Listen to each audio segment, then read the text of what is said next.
That completes questions to the Church Commissioner. Right, we now come to business questions. Shall Leader of the House, Jessie Norman. Thank you, Mr. Speaker. Will the Leader of the House give us the forthcoming business? Leader of the House. I shall, Mr. Speaker. The business for the week commencing the 2nd of December includes Monday, the 2nd of December, general debate on the Grenfell Tower Inquiry Phase 2 report. Tuesday, the 3rd of December, second reading of the National Insurance Contributions Secondary Class 1 Contributions Bill.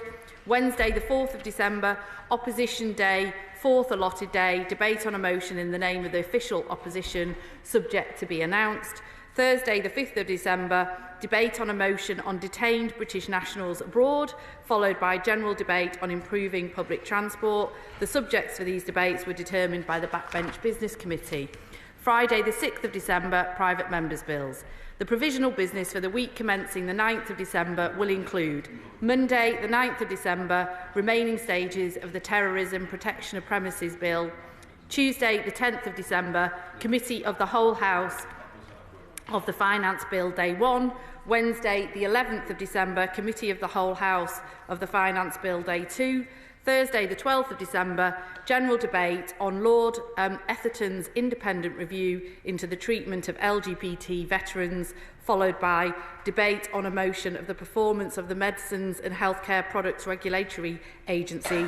The subject for this debate was determined by the Backbench Business Committee. Friday, the 13th of December, the House will not be sitting. Jessie Norman. Thank you, Mr. Speaker. I'm sure the whole House will want to join me in wishing a very happy Thanksgiving Day to all our American friends and family, and a happy big birthday today to the clerk, the Joe Root of the parliamentary estate, with huge thanks for his stylish and expert half-century, I should say. Mr. Speaker, a man of your wide culture and extensive learning will doubtless be familiar with the film Mad Max. I am no expert, be it said, but the image it conjures up of a desolate, chaotic landscape with wreckage strewn everywhere is the perfect metaphor for the government's recent budget. Take hospices, for example. In Herefordshire, we are blessed to have the extraordinary St Michael's Hospice. St Michael's supports hundreds of inpatients a year with end-of-life care and thousands more as outpatients and with visits in the community. It has a dedicated staff assisted by some 800 volunteers. This is extraordinary. I shudder to think what it would cost for the state to provide this kind and quality of care, certainly more than £20 million a year. But what has this Labour budget done to St Michael's Hospice? The changes to national insurance alone will cost the hospice an extra £250,000 next year. But that is only part of it, because at the same time the budget has also directly and indirectly pushed up the wage bill by a further £450,000. That's £700,000 annually in extra cost, a vast amount for an organisation that offers incredible care and that actually saves the NHS £20 million a year. There will be hospices in almost every constituency or affecting the interests of almost every colleague in this House. This disastrous outcome was clearly never intended by the Treasury. It's another completely unnecessary blunder with potentially tragic consequences. And as with the GPs and pharmacies, as with mental health and social care charities, no compensation whatsoever has been offered for this tax raid. When will the government publish a proper impact assessment and explain why not?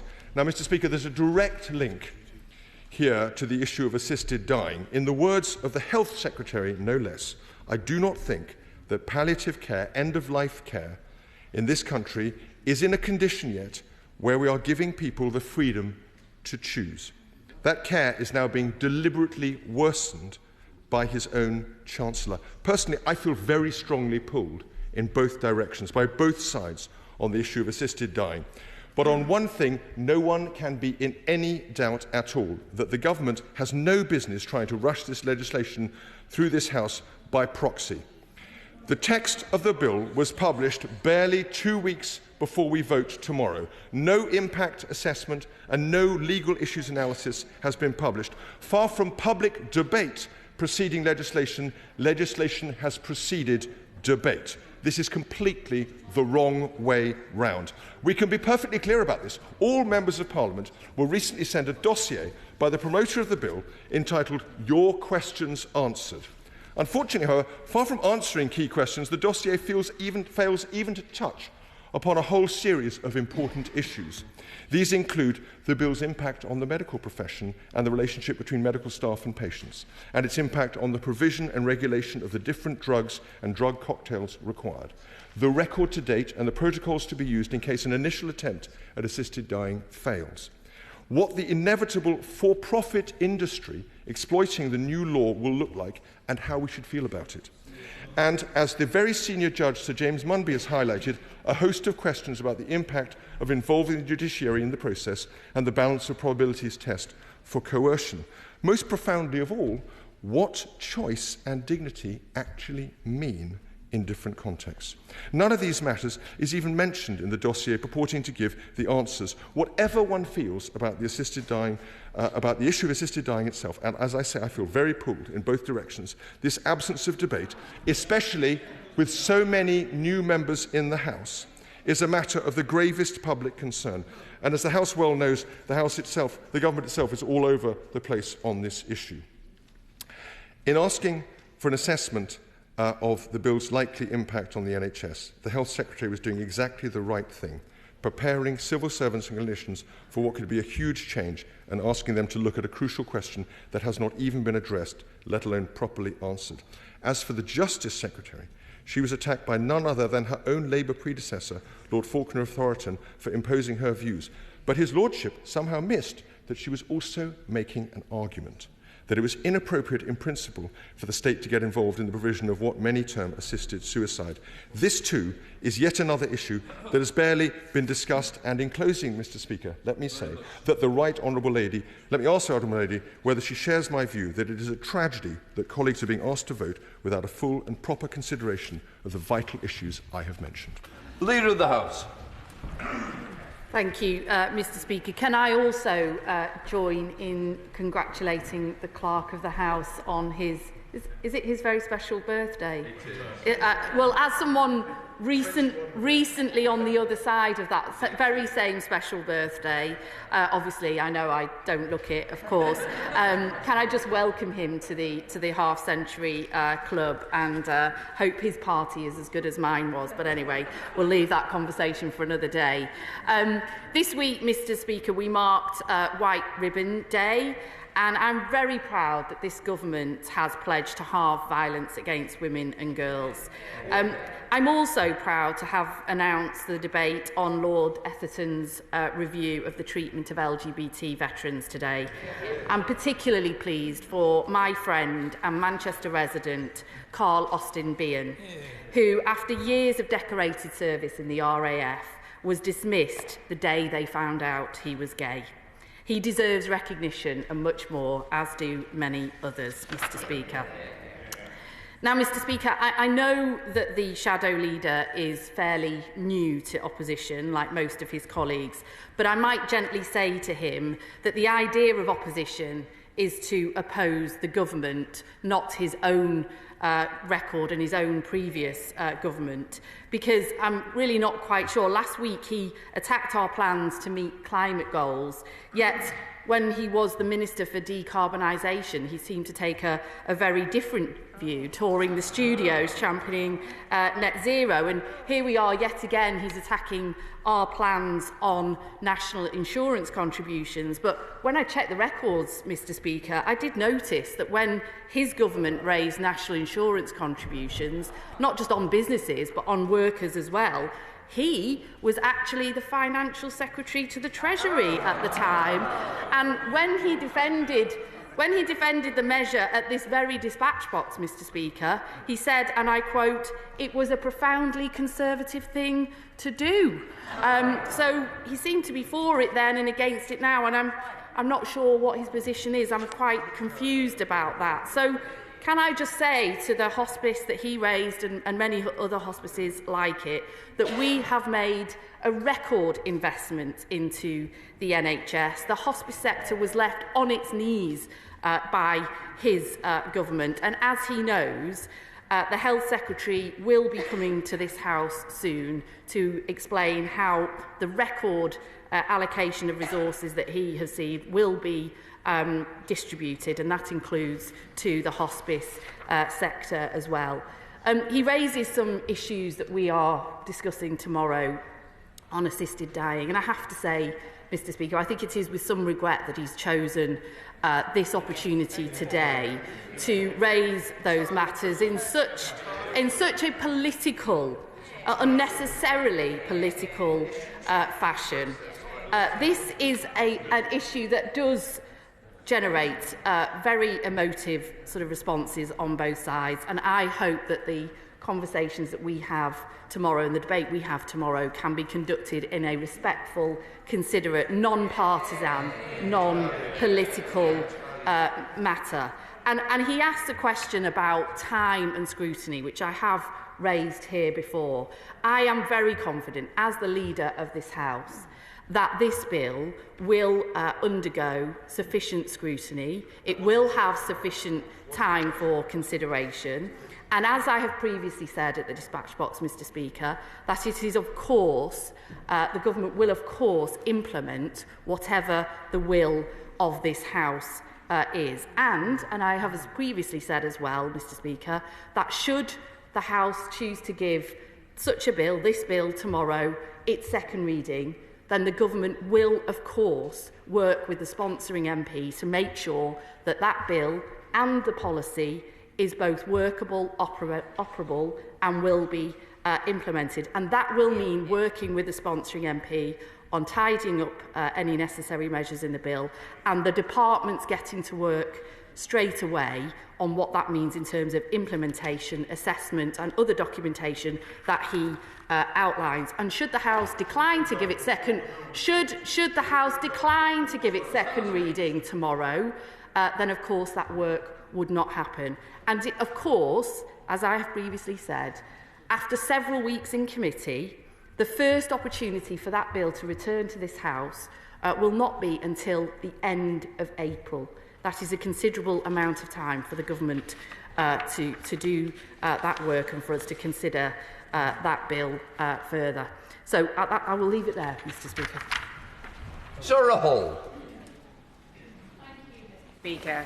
This year marked the 51st anniversary of the Summerland disaster on the Isle of Man, which saw 50 people lose their lives, including 11 children, after a fire engulfed the Summerland leisure complex.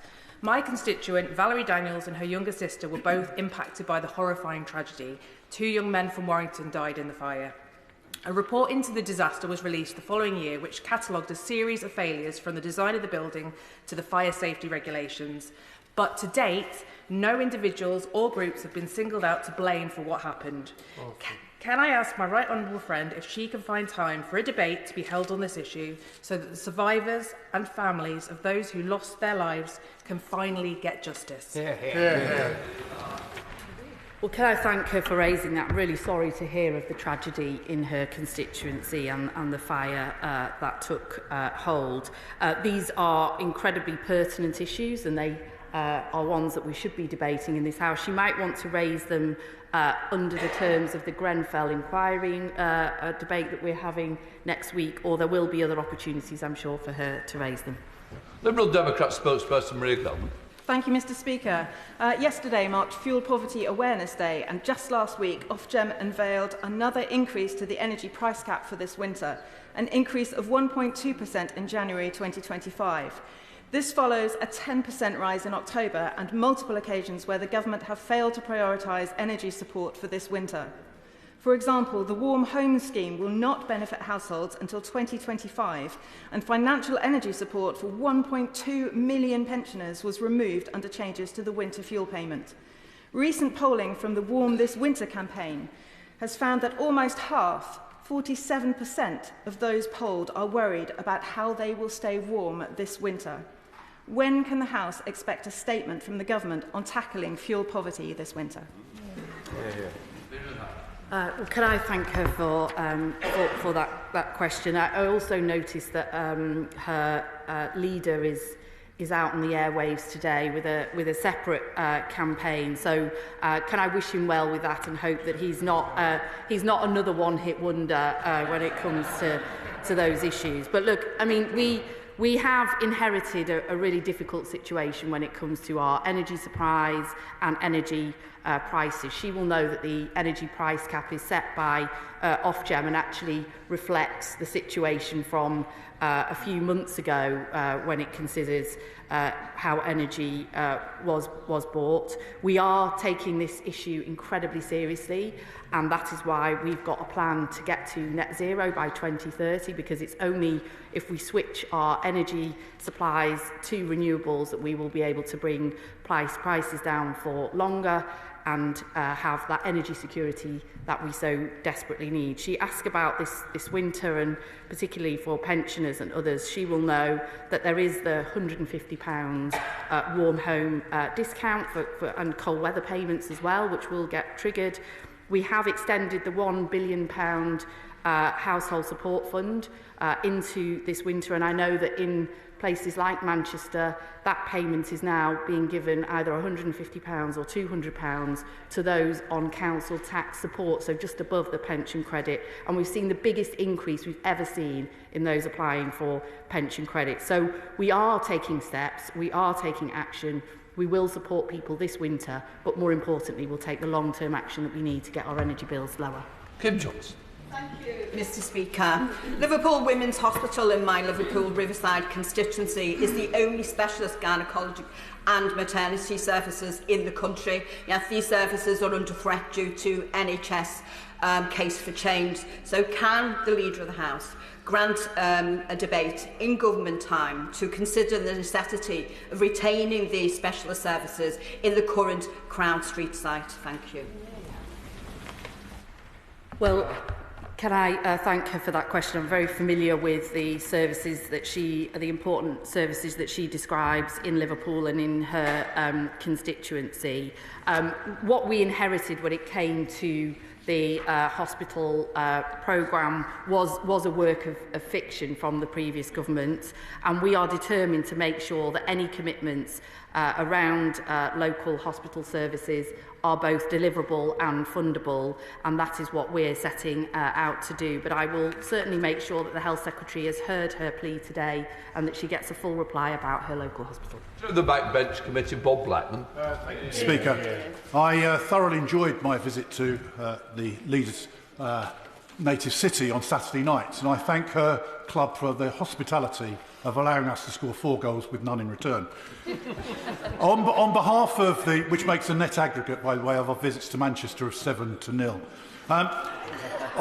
On behalf of the Backbench Business Committee, I thank the Leader for announcing the business for the Chamber.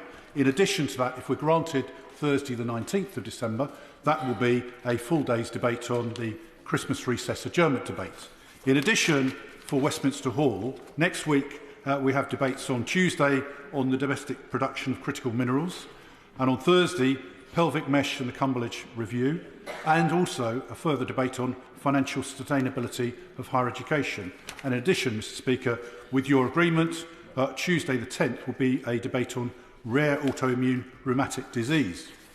Now, right now, Mr Speaker, the International Society of Krishna Consciousness, who run Bhaktivinoda Manor in Elstree, the largest Hindu temple in this country, in Bangladesh, their spiritual leader is under arrest.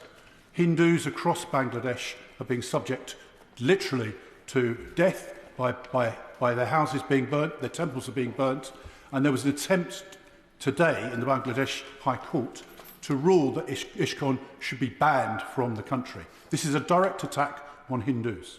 Now, this is a threat from India now to take action.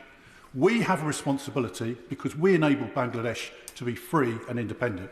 Now, whatever the change of government has been in Bangladesh, it cannot be acceptable that religious minorities are persecuted in this way. So far, we've only had a written statement from the FCDO, so could the leader enable an oral statement on the floor of this House so we can bring to the world's attention what is going on in Bangladesh? Well, can I thank you for that, and hope he had a good time in Manchester. I don't know whether he was there for the football. I was at the Man City game on Saturday as well, so I think the less said about that, the better. If he's looking for allocation of time for future business, please don't mention the Tottenham game to me ever again. Thank you very much, Mr. Speaker. But look, he raises an important matter, which I think was also raised with me on a previous occasion by the member for Strangford, and obviously we have got debate next week, although albeit about Pakistan. But he's absolutely right to highlight these issues. We support freedom of religion, belief everywhere, and that includes in Bangladesh, and I will certainly ask the Foreign Office to look into whether they can come forward with a statement about what's happening to Hindus in Bangladesh. Paul. Mr. Speaker, my constituent Amir Khan's beloved daughter Sana was in her first year at university when she died in her sleep from sudden unexpected death in epilepsy, also known as SUDEP. 10 people every week die of SUDEP, many of them young people, yet with the right research and more public awareness, this number could be reduced. Could the leader allocate some parliamentary time for a debate on this underreported issue to give some comfort to families like Mr. Khan's? Yeah. Well, he yet again raises an important issue that's been raised with him by his constituents, and can I also send my condolences to the family and friends of Sana. And I didn't realise quite how many people were affected by SUDEP either, and I think this would make a really good adjournment debate, and just so that he knows the government is committed to supporting people with epilepsy and their families, but I think he should consider a further debate to highlight these issues. Thank you, Mr. Speaker. Members may recall that large parts of Northamptonshire and Bedfordshire were flooded after heavy rainfall in September, including my constituent and Grendon in my constituency. Would the Leader of the House ask the Environment Secretary to give a statement to this House on when local authorities can expect to receive the extra funding that he promised when he visited my area to aid recovery, given that in the meantime with Storm Bert, areas like Bugbrook in my constituency have been flooded severely again? Leader. Well, I know she's raised the issue of flooding in her constituency before, and I was really pleased that the Environment Secretary came to this House on Monday to give a flooding update for the whole House, and if she was in attendance at that statement, she would have heard about the very challenging circumstances that we inherited in terms of our flood defences from the previous government, but we are taking quick action to establish the Flood Resilience Task Force and put in extra resources for additional flooding support, but I will ensure that he's heard what she's asked today. Olivia Blake. My constituents John and Susan recently got in touch with me about their son Tom. Tom is an autistic man who lives in an assisted living facility. He receives one-to-one support 7 days a week. John and Susan have told me that he will never be able to work. Tom's benefit is being moved from ESA to Universal Credit as part of the managed migration. Despite his needs not changing, Tom will be £1,300 worse off a year. Will the Leader of the House allow time to discuss what assessments the government has made to ensure that disabled people's quality of life is being considered throughout the managed migration process? Leader. Well, that sounds like a very important constituency case, and I will ensure that the Secretary of State gets a full response for why her constituent is finding himself worse off under the managed migration. And I'm sure were she to apply for an adjournment debate on that, I'm sure she would get it. Tessima. Thank you, Mr. Speaker. My constituents who live on the Somerset levels are 90 years young. They have limited mobility and they don't have mobile phones. 3 months ago, BT cut them off in the process of changing their landline to digital, which is something they didn't request. And they don't even have broadband, and they lost their access to their emergency alarms. It took a month of pleading by their son and neighbours and masses of calls. BT said they were a priority for them as vulnerable people. Nearly a fortnight ago, the landline went off again. Openreach says there's absolutely nothing wrong with their copper line. Everybody's trying to get them sorted out. All they want is for a decent service on their landline and their old number back. Can we have a debate about what BT's priority register actually actually means and how they might improve their service for their more vulnerable residents? Well, for her 90 years young constituent, I think these sorts of issues are incredibly vital and important, because we have to ensure that the transition to digital is completely inclusive, and that those who rely on landline and analogue systems, so to speak, are also supported, especially when they live in a rural community that she describes. I'm sure that BT will have heard her question today, but if not, I'll make sure that they have, and that they can get a proper service back to her constituents who need it. Lizzie Collins. Mr Speaker, my original question has actually been covered in the very clear reply from the Leader to the Right Honourable Member for Hereford and South Herefordshire. But don't worry, I brought it back up. Thanks to the Chancellor of the Exchequer, we are having £50 million investment in Morecambe for Eden Project Morecambe. And yesterday I was speaking with ministers about the importance of our high streets and renewing our high streets. So I'd like to ask the Leader if we can have a debate on how we ensure my local businesses, our small and medium enterprises, thrive in the context of large new attractions such as Eden Project Morecambe. Thank you, Mr Speaker. Well, can I thank her for that refreshing question, because normally we like to repeat the questions that have come from others as politicians, so she's definitely got a gold star for that. But as someone who used to spend many childhood holidays in Morecambe, I'm very familiar with it, and I'm delighted that the Eden Project and other programmes and the money that the government has brought in is going to really revitalise this gorgeous seaside town, and I'm sure she will be able to raise these issues in forthcoming questions on many occasions. David Mundell. Thank you, Mr Speaker. Will the Leader of the House join me in celebrating the 10th anniversary of the Annandale Distillery in my constituency? Built in the 1830s, it was abandoned in 1919, but brought back to life with much love and passion by Professor David Thompson and Teresa Church in 2014, and now not only produces excellent whisky, Mr Speaker, but has had a huge economic benefit for the Annan area and the wider south of Scotland.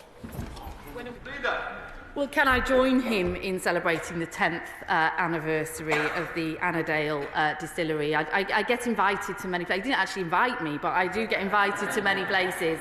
But I am a bit of a lightweight, and whisky isn't my tipple, but I'm sure if I'm in the area, I'll pay it a visit. And this government is pleased to support the Scotch whisky industry, and that's why we're providing up to £5 million to reduce the fees for Scotch whisky and other measures, so I hope that his distillery welcomes that. Emma Lulba. Thank you very much, Mr Speaker.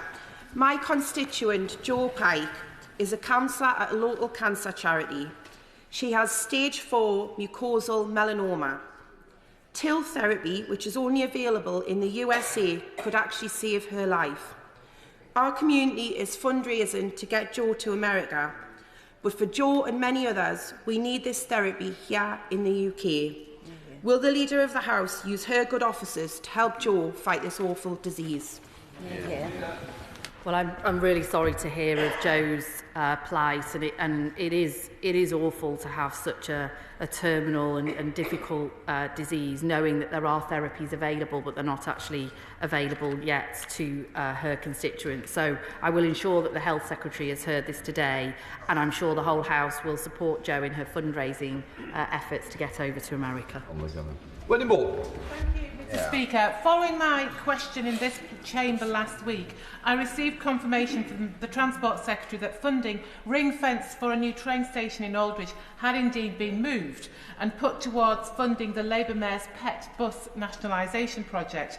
With this in mind, Mr Speaker, I'd like to ask the Right Honourable Lady if she would set aside time for a debate on the Restoring Your Railways programme, the City Region Sustainable Transport Settlements, to enable us to have greater insight and scrutiny of this government's vision on transport, because at the moment they're clearly bypassing Aldridge. Well, can I thank you for that question, but I don't accept the premise of it. This government is doing more than ever to ensure our railways are reliable and accessible. We've just passed the Rail Franchising Act, act. I think it's becoming an act today, Mr Speaker. We're also bringing forward additional funding for buses, which the Transport Secretary made a statement to this House about, as well as bus reform. And part of our agenda for transport is about ensuring that local communities design those programmes for the needs of their local areas, and it's right that mayors do that. We're into just. Mr Speaker, last week I attended the Citizenship Network launch at Parliament, organised by Citizens UK organisation, and met with persons from my constituency of Wolverhampton West who came to this country years ago to build a better life. They have lived and worked here, raised their families here, and contributed to society and the economy, and having spent considerable amount of money, still find themselves unable to become British citizens. Will the Leader of the House please make time for a debate in the House in order to discuss better routes to citizenship, so that those who are legally entitled to be in this country can also become British citizens like the rest of us?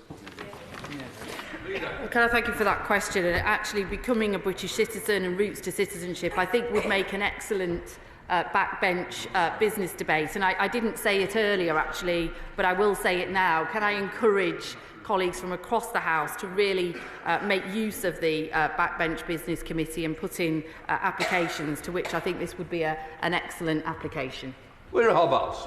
Thank you, Mr Speaker. I already mentioned this morning that Bath is a city of music, and today marks the release of Love Is Enough, a Christmas song written by 6 young carers, performed by Bath Philharmonic's Young Carers Choir and our Liberal Democrat leader. Yes, he's branching out into music. But more than anything, the release highlights the plight of young carers and the challenges they face, particularly when it comes to disruption to their education and social isolation. Will the Leader of the House join me in congratulating Bath Philharmonic's Young Carers Choir and wish Love Is Enough every success?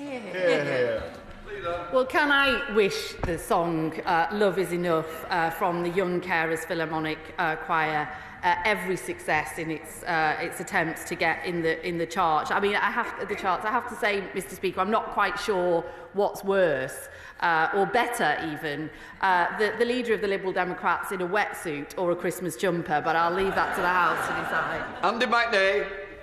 Thank you, Mr Speaker. I very much welcome the Government's recent introduction of new respect orders. This is much needed. Indeed, in my constituency of Rochdale and Darwin, we've recently seen a big increase in antisocial behaviour, a spike in places like Rochdale bus station and Bacup town centre. Would my right honourable friend agree with me that in these situations cooperation is key? On one hand, it's vital that all incidents are properly reported to police, but at the same time, police should be proactively communicating with town centre businesses and residents, responding visibly to what they're experiencing and not just relying on arm's length data. And with this in mind, would she agree to a debate on effective town centre policing? Well, he yet again raises a really important matter to the constituents of Rossendale and Darwin, and he's a very regular attender at these sessions, Mr Speaker, for which I give him great credit. And he will know that just this week we announced new measures to bring in respect orders, which would see repeat perpetrators of antisocial behaviour subject to tough restrictions. I think this, together with our plans for an extra 13,000 neighbourhood police officers, will help tackle the scourge of antisocial behaviour in many of our town centres. I think we should have the ex-police and crime commissioner, Andrew Snowden, then. Very much, Mr Speaker. Before I ask my question, can I actually just quickly echo my support from the honourable member for Rochdale. My sister had epilepsy and required life-saving brain surgery when she was young, so I know the impact it has on families and individuals. The Leader of the House will know that early on I asked about the typhoon assembly line at the Warrington site. I have since the question I asked in business questions, asked questions in Ukraine statements to defence ministers. I have since requested a meeting with the Secretary of State for Defence. I've since met with the unions. I have submitted a written question to see whether the order of 24 Typhoon jets for the RAF is contained in the budget, which it is not, and we've since heard rumours that the RAF actually may wish to have American-produced F-35s instead of British-produced Typhoon fighters. I have then submitted a further written question to ask what the plans are then to support industries like BAE Systems on how they maintain the workforce that they need for the Global Combat Air Programme. And I have received an absolute word salad of an answer that talks about partnership working and future procurement strategies. So can I ask for a statement from the Ministry of Defence on what their plans are for this important area for sovereign defence capabilities and jobs in Fylde and across Lancashire? Leader. Well, it sounds like he's been incredibly diligent and innovative in all the different ways that he has tried to get a straight answer on this question, and I will look into some of the examples that he's given that haven't been quite what he was expecting them to be. But he's right, the typhoon, he's in my region as well. I know it's a very important part of the North West defence industry, so I will ensure that the Secretary of State has heard the full question he's asked today, and ask that at the very least he get a full reply from the Secretary of State, if not a statement to the House. All right? Laura Kirksmith. Speaker, Tuesday was a proud day for Aylesbury as Dylan Bachelet reached the final of the Great British Bake Off. A former student of Sir Henry Floyd Grammar School, aged just 20, he rose to the occasion again and again throughout the series with his delightful creations. Will the Leader of the House join me in congratulating Dylan and thank him for inspiring so many young people to achieve their dreams? Yeah. Well, I love these questions, Mr. Speaker, but can I congratulate Dylan, who I understand Paul Hollywood nicknamed the Flavour King, and perhaps just let him know that in my office here in the House, Mr. Speaker, we have a weekly Leaders' Office bake-off. So if Dylan wants to participate or judge in that, he's welcome any time, but bring the cake. The ready questions are not acceptable. Gregory Campbell. Mr. Speaker, would the Leader look at a debate, a general debate in government time on attitudes to ceasefires following the welcome ceasefire in the Middle East, but Hezbollah supporters there trying to claim a victory yesterday, reminiscent of IRA supporters in West Belfast doing likewise, in order to ensure that the general public know peace is welcome, but not people trying to turn peace into a victory parade? Well, I think we can all welcome the ceasefire in Lebanon and hope that efforts for a ceasefire in Gaza are successful quickly too, because at the end of the day, what we all want is a peaceful solution in this area. We do need a political solution to a two-state solution as well. So a ceasefire is only the beginning of a process, and it's really important that trust is maintained and that we can work towards that long-term sustainable peace. I do apologise. It's a head cold, and you know, it's an open society, Mr. Speaker. Thank you, Mr. Speaker. If anybody wants evidence of what a Labour government can do, they need look no further than the Mine Workers Pension Scheme. Within weeks of coming into office, the scheme got £1.5 billion returned, which has made a huge difference to nearly 1,000 of my constituents. Yet the British Coal Staff Superannuation Scheme, which is subject to similar arrangements, hasn't seen such a return to funds. So I wonder if we could have a debate in government time so that we can get to the bottom of this crucial issue. Well, she's absolutely right. I mean, one of the most proudest things, I think, for many of our constituencies and constituents since the election is the government following through on its commitment to transfer the mine workers' pension scheme and all the benefits that that has brought to constituents like hers. But I will raise the issue of the British Coal Staff Superannuation scheme as well and make sure she gets a full reply about that. I can see that now the Madam Deputy Speaker is in her place, so for all those following, they can get the right person in the chair. Martin Vickers. Thank you, Madam Deputy Speaker. Earlier this week, along with members across the House, I attended the drop-in session organised by the Royal National Institute for the Blind. And one of the stands there was outlining the difficulties that blind and partially sighted people have when it comes to exercising their vote on election day. Could the Leader of the House find time for a debate about how blind, partially sighted and other disabled people are able to exercise their vote? Much work has been done in recent years, but there is still a lot more to do. Well, can I thank you for raising that very important matter about accessibility of elections, especially for those with visual impairment or who are blind. I think it's a really important matter, and I know that actually many of those in this House who have disabilities and others find it difficult to vote here as well, something that gets raised with me often. But we do have housing, communities and local government questions coming up next week, and I would encourage him to raise that then. Anna Dixon. Thank you, Madam Deputy Speaker. For many new members, tomorrow is the first time we will debate a private member's bill. Together with other MPs, I've tabled a reasoned amendment which calls for an independent review and a public consultation before it should return to this House for further debate. Would my right honourable friend explain to the House if a reasoned amendment is selected, when this is considered, and reassure that it would not impact on the time available for tomorrow's important debate? Well, can I thank her for that question?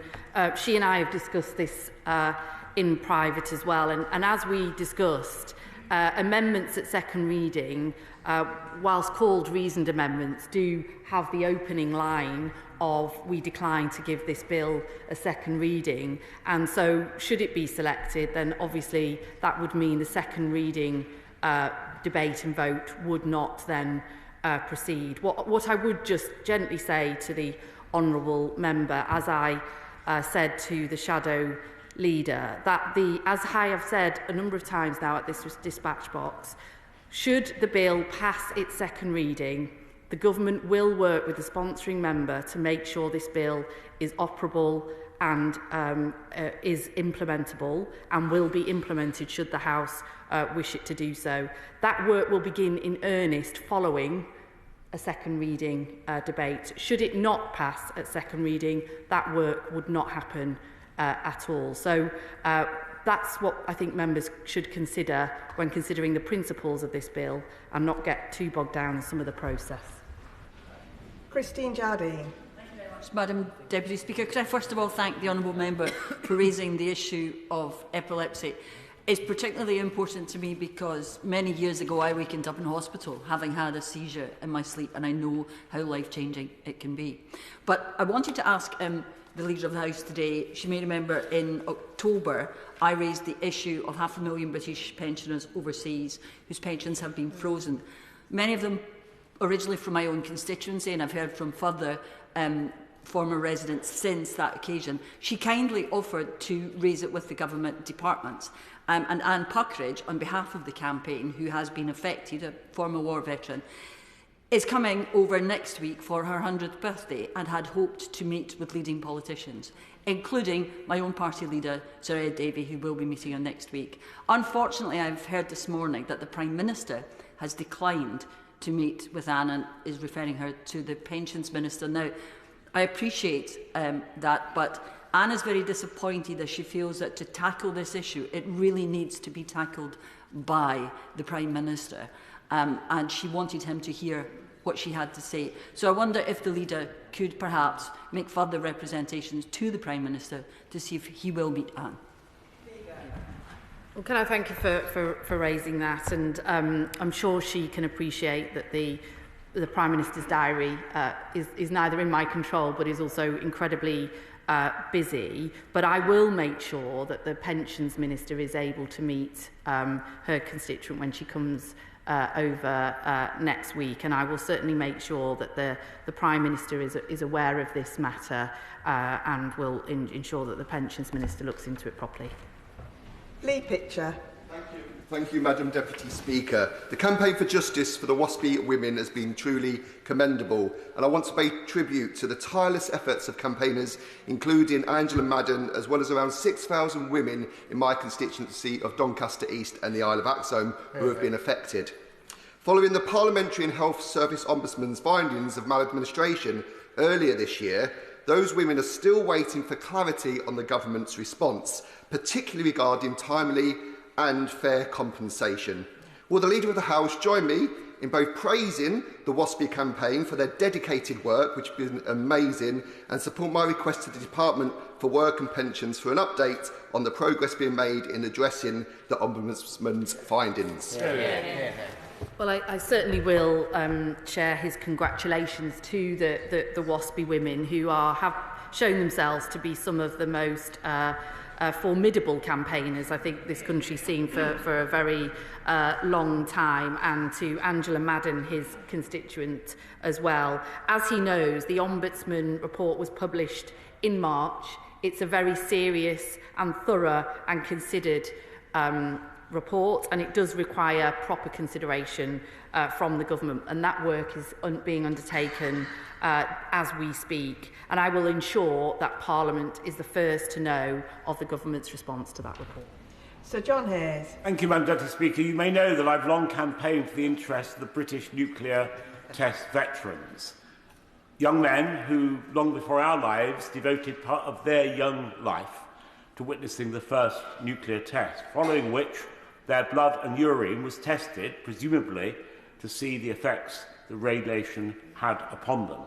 Those records have been declassified and yet are not clearly available to those remaining veterans, and not available at all to their descendants, their loved ones.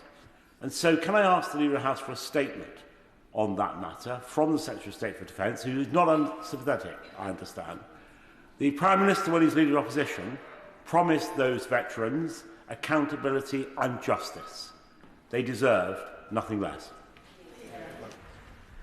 Well, the issue of the nuclear test veterans is one that gathers a wide support across this House and their plight. And in fact, it was raised just last week, I think, with the Prime Minister in his statement on the G20 by my honourable friend, the member for Salford. And he reiterated his personal commitment and that of the Secretary of State for Defence to working with the families and the veterans themselves to look at issues around records and other matters such as medals and so on.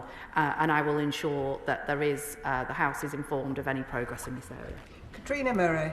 Thank you, Madam Deputy Speaker. Cumbernauld Airport in my constituency has been in the application process for a vital instrument approach procedure for over 10 years. This has been subject to many delays by the Civil Aviation Authority and has been delayed yet again. This ongoing delay to the approval of the GNSS system is putting future commercial operations at the airport at risk. Can I ask my right honourable friend for a debate in government time on the importance of local airfields to the delivery of public services? Yeah. Well, local aviation and local airfields are very important to local economies and to the infrastructure of this country. And I'm sorry to hear about the long delay over many years that as she describes, to her local airfield. So I will ensure that the Transport Secretary has heard her question today and that she gets a full reply about Cumbernauld Airport. Jim Shannon. Deputy Speaker, and I thank the Leader of the House again for the opportunity to raise an issue of urgent concern. Earlier this week, on Tuesday past, had the privilege of meeting with Pastor Youssef Uramani, who shared troubling cases in Algeria.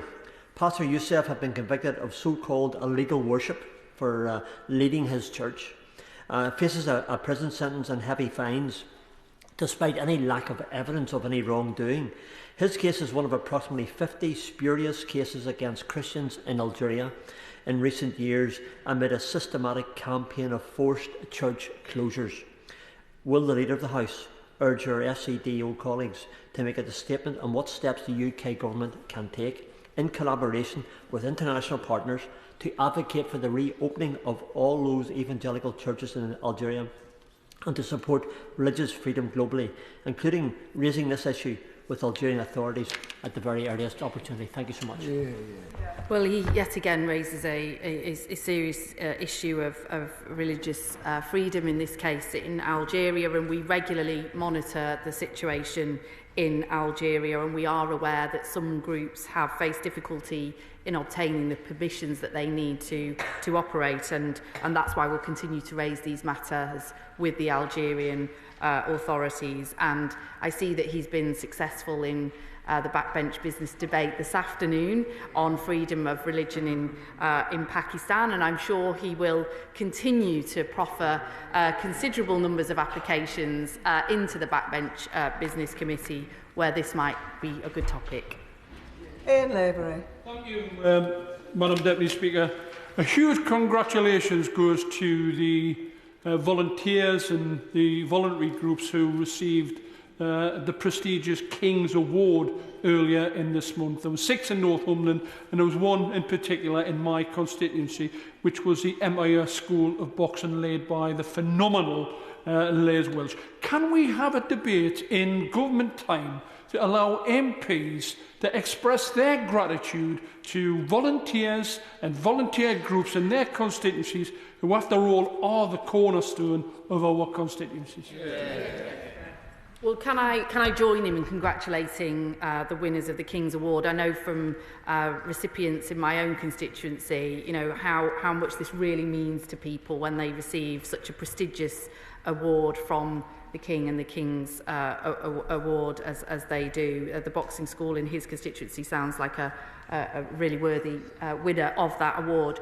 The contribution of volunteers to our communities gets raised in business questions on many occasions. The chair of the Backbench Business Committee is still in his place, and I think should some members come together, I actually think that would be a very well-attended debate if you wanted to do that. Michelle Scroggin. Thank you, Madam Deputy Speaker. I'm sure that the Leader of the House will agree that patients, public and staff should be properly consulted when significant changes are being made to local NHS services, and that the NHS makes better decisions when it properly listens to the views of patients and the public. Unfortunately, this has not been the situation in Barrow and Furness recently, where significant changes are being proposed at Furness General Hospital without any consultation at all. Please can we have a debate to consider the NHS's duty to consult and the importance of listening to the views of local people when making these decisions?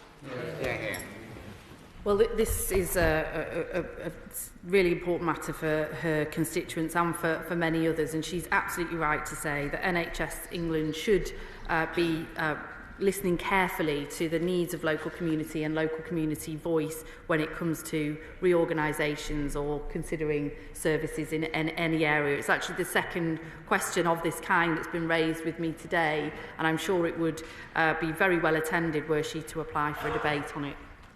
Josh Fenton-Glynn. Thank you, Madam Deputy Speaker.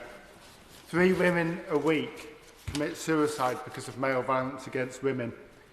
2 women a week are killed by their current or former partner.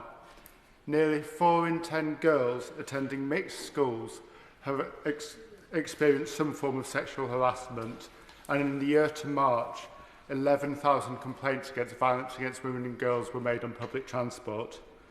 White Ribbon Day was this week, and it has a very clear message that it starts with men and the education of men. But this is clearly a cross-government issue. Can we have a debate in government time on cross-government solutions to violence against women and girls? Well, can I thank him for raising this issue in the week of White Ribbon Day?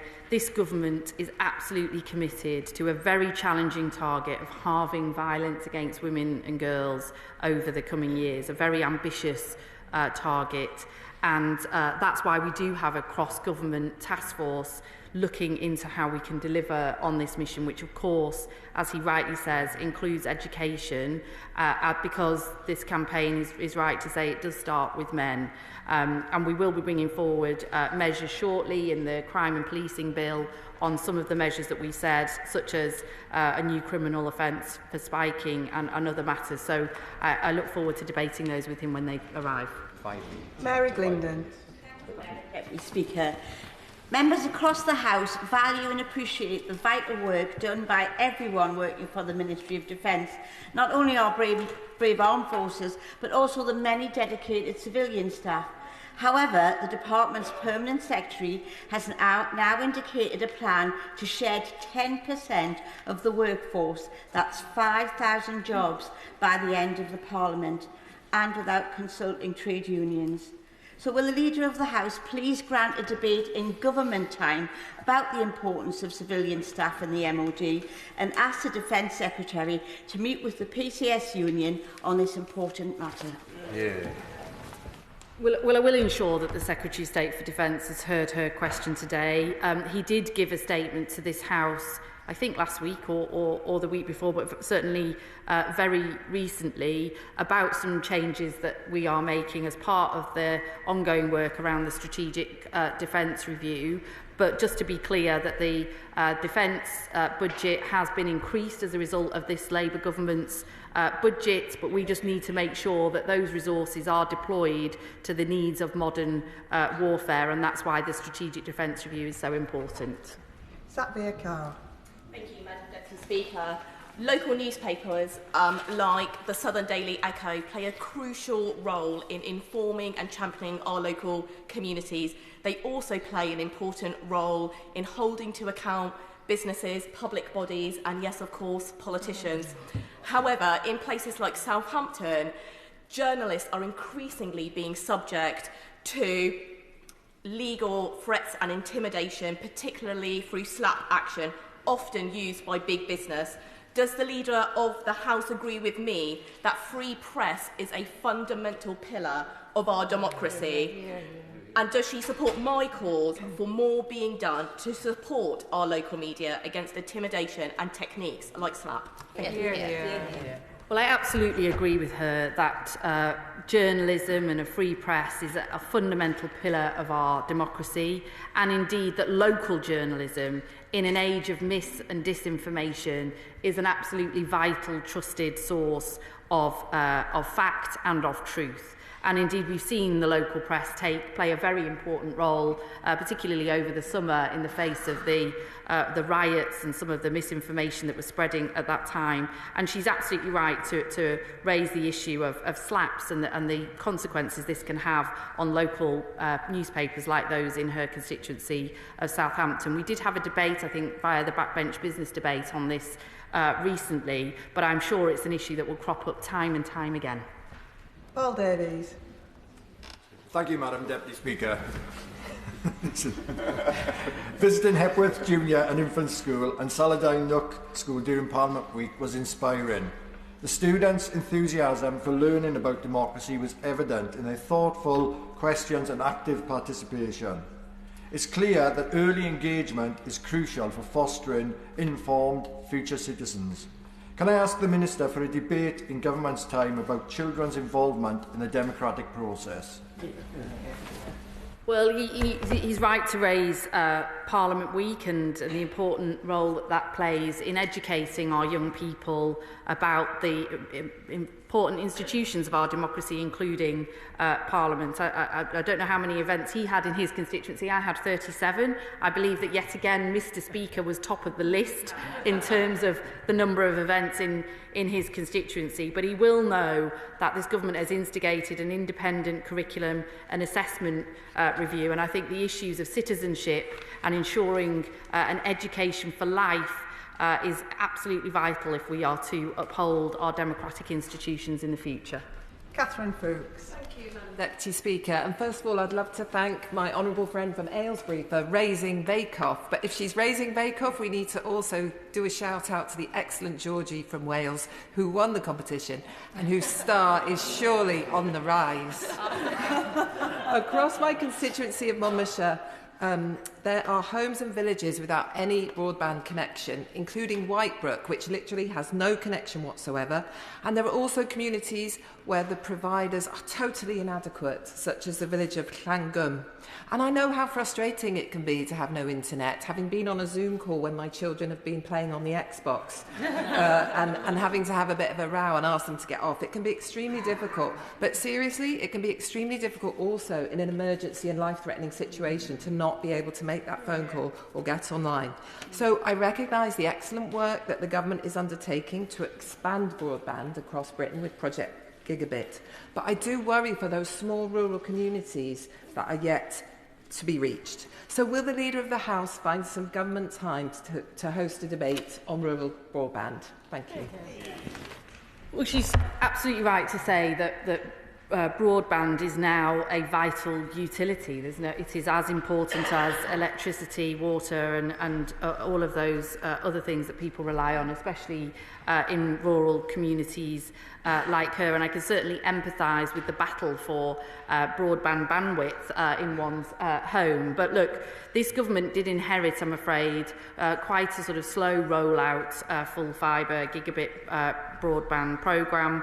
We need to accelerate that and make sure that rural communities like her have got the access they need to broadband, so they can download a few more recipes and maybe win that bake-off competition that I think the House really is looking forward to. Mark Seward.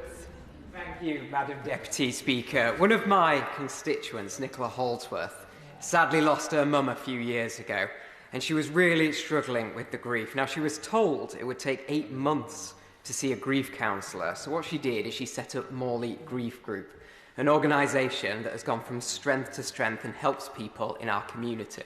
It has over 800 members today. Local GPs refer people to use it, and of course it won the Community Award at BBC Radio Leeds Make a Difference Awards.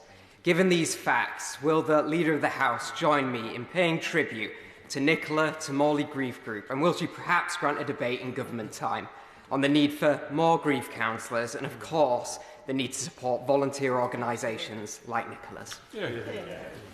Well, can I thank Nicola for setting up the Morley Grief Group in what must have been a very difficult time for her, turning her own grief into that level of support for other people, and an award-winning voluntary group at that as well. And he's right to raise the importance of grief counselling, and those services are too slow, and that's why many people do rely on voluntary and charity interests, and I'm sure this would make a very good topic for a debate. Melanie Ward. Thank you, Madam Deputy Speaker. In some parts of my constituency, particularly Cowdenbeath, there is a reported rise in violent and antisocial behaviour. Such behaviour is unacceptable and causes fear, injury and damage to property. I've written to the Scottish Government to urge action, but they must use some of the additional £3.4 billion from the budget next year to properly fund our local police. Does the Leader of the House agree that the SNP should also learn from Labour's new respect orders, which will clamp down on antisocial behaviour and the menace of off-road bikes in England? And will she grant a debate in government time to discuss these issues?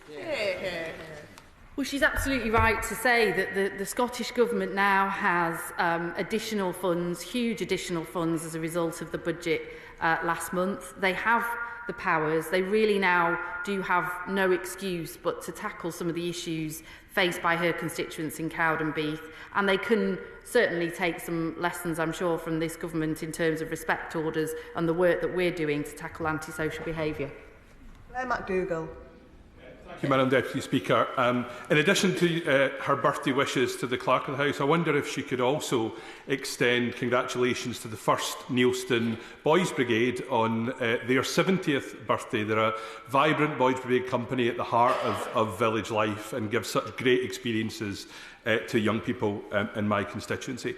And I wonder if she could make available in government time some time to discuss the role that uniformed youth organisations play in our constituencies. She will know that many of them are struggling with the heating bills for their properties. They're struggling to meet demand from parents to give the experiences that they give to young people. And if she has anything left in her reserves of birthday wishes, could she also extend birthday wishes to the 121st Scout Group, 121st Glasgow Scout Group in Clarkston, in my constituency, on their centenary, and to the 3rd Barhead Scout Group for their centenary too. Well, let me indulge the House slightly and congratulate both the Neilston Boys Brigade on their 70th birthday and the 121st Scout group in his constituency on their 100th birthday. But he absolutely highlights something I think as constituency MPs we can all recognise, which is the vital role that uniform youth organisations play in giving our young people purpose, in things to do, in experience, in teamwork, in volunteering. And we see every year at Remembrance Sunday, as I did in my own constituency, when they all come together and bring our community together, what a fantastic tribute that is. Scott Harper. Thank you, Madam Deputy Speaker. And I can only agree with the comment on uniform associations. Absolutely true. One of the defining features of recent years has been the cost of living crisis, and it has soaring energy bills at its heart. Whilst the energy price cap has offered some protection to people, a loophole means that many heat network users are still facing significant price hikes.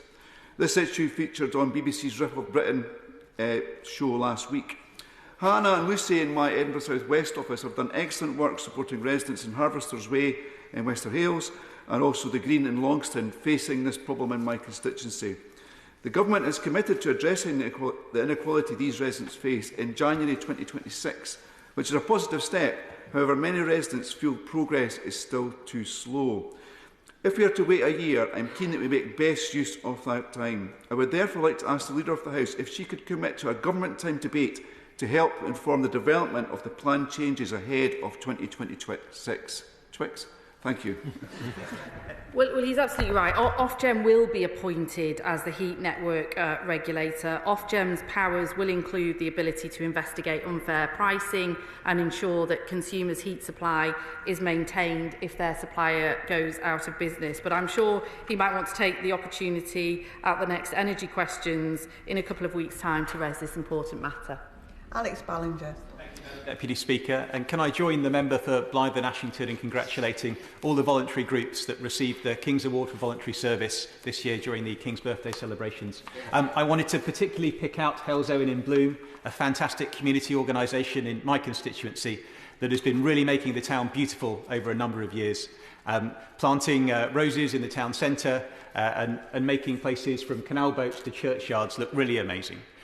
So can I ask the Leader of the House if she will arrange a debate on government time to recognise the importance of horticulture in the well-being of our communities and to congratulate organisations doing such a brilliant job like Hales Owen in Bloom?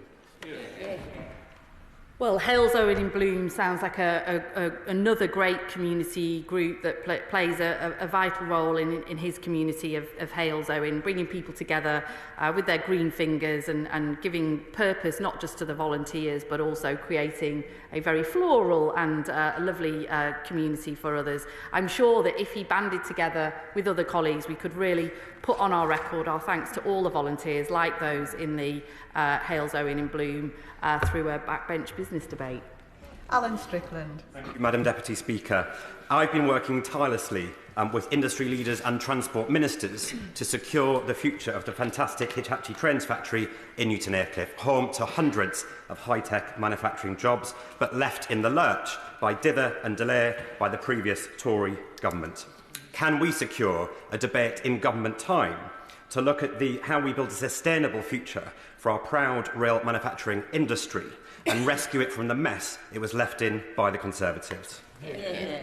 Well, he makes, I couldn't say it better myself, Madam Deputy Speaker, the Hitachi train factory and others were left in the lurch by the previous government. This government is committed to supporting rail manufacturing in the UK, and part of that is developing a long-term strategy and working on our industrial strategy to ensure that they can continue. And finally, Phil Brickell. Thank you, Madam Deputy Speaker. A number of my constituents living on St John's Road in Tumor have contacted me recently about flooding potentially caused by ongoing work from Network Rail and their contractor on the nearby railway line. I welcome spades in the ground to improve infrastructure across the north, infrastructure which has been neglected for far too long. But will the Leader of the House find government time to debate how we can ensure developers must work with local communities to minimise disruption to local people's lives? Well, he's absolutely, and I'm really pleased that the rail route between Wigan and Bolton, one that I know well, is being upgraded and electrified. And he's right to say that that where works are taking place, they have to work with local community, and these sort of resolutions should be reached swiftly. But I will ensure that the Transport Secretary has heard his question today and can give him a swift reply on it. Can I just take this moment on the last question, Madam Deputy Speaker, to just clarify something I said earlier in a response to can't remember which constituency she is now, the member otherwise known as Anna Dixon. Shipley, of course, yeah. When she asked me about a reasoned amendment tomorrow, I said if selected, and I meant to say if it was passed, it would obviously have the effect that I described. We now come on to the statements. If I give the front benches some time to reorganise and settle.